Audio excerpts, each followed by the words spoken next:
Hello, Wayanad series കഴിഞ്ഞു. ഇനി നമുക്ക് കോഴിക്കോട് പോയി വരാം. കോഴിക്കോട്ടേക്ക് ഞങ്ങളെ കുറച്ച് ആവശ്യത്തിനും അതുപോലെ തന്നെ ബീച്ചിലേക്കൊക്കെ വേണ്ടിയിട്ടാണ് പോകുന്നത്.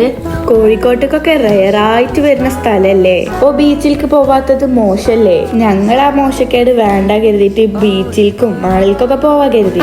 അപ്പൊ ഞങ്ങൾ രാവിലെ ആയിരുന്നു അറിഞ്ഞിട്ടുണ്ടായിരുന്നു. രാവിലെ ബ്രേക്ക്ഫാസ്റ്റിന് ഹോട്ടൽ ആര്യാസ് ആ കടയ്ക്ക് തന്നെ ഇങ്ങോട്ട് കയറി. അവിടെ പോയിട്ട് നല്ല മസാല ദോശയും നെയ്ദോശയും ഒക്കെ മേടിച്ചിട്ടുണ്ടായിരുന്നു.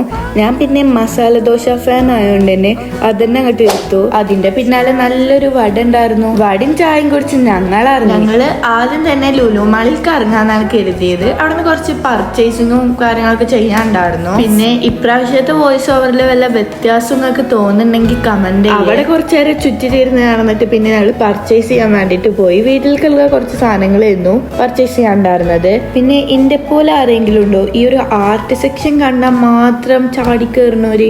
ഞാനൊക്കെ മെയിനായിട്ട് അതിന് വേണ്ടിയിട്ടാണ് മാളിലേക്കൊക്കെ പോവുക.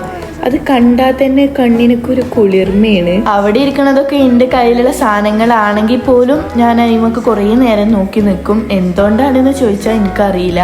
ഞാനിതമ്മ നോക്കിക്കണ നേരം അവിടെ നല്ലൊരു വലിയ പർച്ചേസ് കഴിഞ്ഞിക്കണ്. പിന്നെ എവിടുത്തെ കണ്ണാടി കണ്ടാലും ഒരു മെയിനാവല് അത് നിർബന്ധ. പിന്നെ ഞാനും മാമും കൂടി സെക്കൻഡ് ഫ്ലോറിലേക്ക് പോയി. നമ്മുടെ ദാനിക്ക് ഡ്രസ്സ് എടുക്കാൻ വേണ്ടിയിട്ടാണ് വന്നത്. അത് അവൾക്ക് മനസ്സിലായതുകൊണ്ട് തന്നെ ഓൾക്ക് പറ്റിയതൊക്കെ എടുക്കുന്നുണ്ട്. ഇന്നെ നോക്കിയിട്ട് ഇത് ഏതാ വേണ്ട ചോദിച്ചു. എൻ്റെ അടുത്ത് ഒരു റെസ്പോണ്ട് ഇല്ലാത്തതുകൊണ്ടാണ് തോന്നുന്നു അവളുടെ ഇമ്മാടേത്ത് പോയിട്ട് ഏതാ വേണ്ട ചോദിച്ചത്. അവിടെ പോയപ്പോൾ അതവിടെ കൊണ്ടൊക്കെ പറഞ്ഞപ്പോൾ നിരാശയിലുള്ള നടത്താണ് ആ കാണുന്നത്.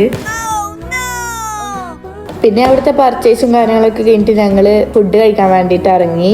കോഴിക്കോട് എന്നൊക്കെ പറയുമ്പോൾ മെയിനായിട്ട് അവിടെ ഫുഡ് എക്സ്പ്ലോർ ചെയ്യാൻ വരുന്നവരേക്കാൾ. ഉച്ചയ്ക്ക് ഞങ്ങൾ നല്ല ബിരിയാണി ആയിരുന്നു മേടിച്ചിട്ടുണ്ടായിരുന്നു. മട്ടൺ, ബീഫ്, ചിക്കൻ, അങ്ങനെ കുറച്ച് വെറൈറ്റീസ് ഓഫ് ബിരിയാണി. സംഭവം എനിക്ക് ആ കടയുടെ പേര് ഓർമ്മല്ല. ഞാനാണെങ്കിൽ സാധാരണ പോലെ ബോർഡ് സാധാരണ ഇങ്ങനെ വീഡിയോ എടുക്കാറുണ്ട്. ഇപ്രാവശ്യം അതും എടുത്തിട്ടുണ്ടായിരുന്നു. ഞാൻ ചിക്കൻ ബിരിയാണി ആയിരുന്നു കഴിച്ചിട്ടുണ്ടായിരുന്നു. കുഴപ്പമില്ല, ഓക്കെ ആണ്. അത്രക്ക് എടുത്ത് പറയാനൊന്നും പറ്റില്ല.